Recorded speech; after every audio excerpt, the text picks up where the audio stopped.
Greetings. Today we're going to deal with bootleg Muslims. Here we have PhD Dr. Wesley Muhammad in February writing, "We all need some Buddhism in our Islam." Just for the record, he is a self-proclaimed Muslim and he holds a PhD in Islamic studies. So he is supposed to know what he's talking about. Next, quote, "I wholeheartedly believe this. I believe the Holy Quran is a critical piece of the puzzle of truth, but only a piece. It is not the whole puzzle. I firmly believe that the righteous teachings of the black sage prophet of India, Siddhartha Gautama, the Buddha, is also a critical piece of that puzzle of truth. His teachings complement the Quran and can rightly be called Islam, though he clearly did not call his teachings this." And he goes further. He wrote, "But this matters little.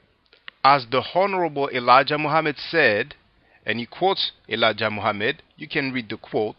And he concludes by saying, the Honorable Elijah Muhammad in fact described the Buddha as a prophet of Islam. I repeat, the Honorable Elijah Muhammad in fact described the Buddha as a prophet of Islam. So let's deal with Elijah Muhammad. Elijah Muhammad said, quote, "There are today two major religions which are opposed to the religion of peace, Islam. These are Buddhism and Christianity. With the help of Allah, these two opponents of Islam will be so completely eradicated from the planet Earth that you won't even find a trace of them." So I let you appreciate, if your common sense game is weak, the two different statements from our little homie Dr. Wesley Muhammad. Quote, the Honorable Elijah Muhammad in fact described the Buddha as a prophet of Islam, with the quote from his leader, teacher, and guide, Elijah Muhammad, who said, quote, "There are today two major religions which are opposed to the religion of peace, Islam. These are Buddhism and Christianity." Moving right along. Our dear cartoon scholarship Dancing Doctor wrote, "The Quran seems also to recognize the Buddha as a prophet of Islam."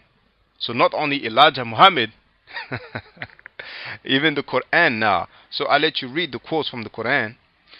And on the bottom, it's written that while other scholars disagree, some scholars believe that the prophet Dhul Kifl, the man from Kifl, is the Buddha. Moving right along. You think you had enough by now, didn't you? Of these bootleg Muslims, of this bootleg scholarship. But it's not over yet. Our little homie wrote, "There is a hadith attributed to the Prophet Muhammad according to which he spoke of an Indian prophet." I'll let you read the quote. And our little homie is so funny because he wrote, "This report does not appear in any of the classical books, so I can't vouch one way or the other right now for its authenticity." He says it himself. He uses a quote from a hadith and he cannot even vouch for the authenticity. And that's a PhD holding doctor. And he says, however, that this description most certainly fits the Buddha.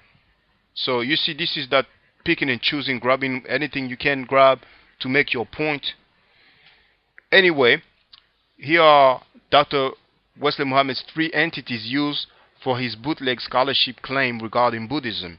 He started by using Elijah Muhammad, then the Quran, and then the Hadith, for which he's not even sure about authenticity.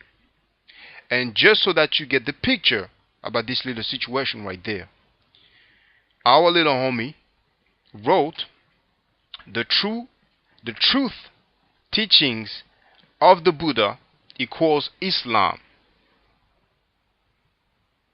This article that I quoted from our little homie is a matter of public record. So I will end by saying that I don't argue, I state facts. If you are not part of the solution, you are part of the problem.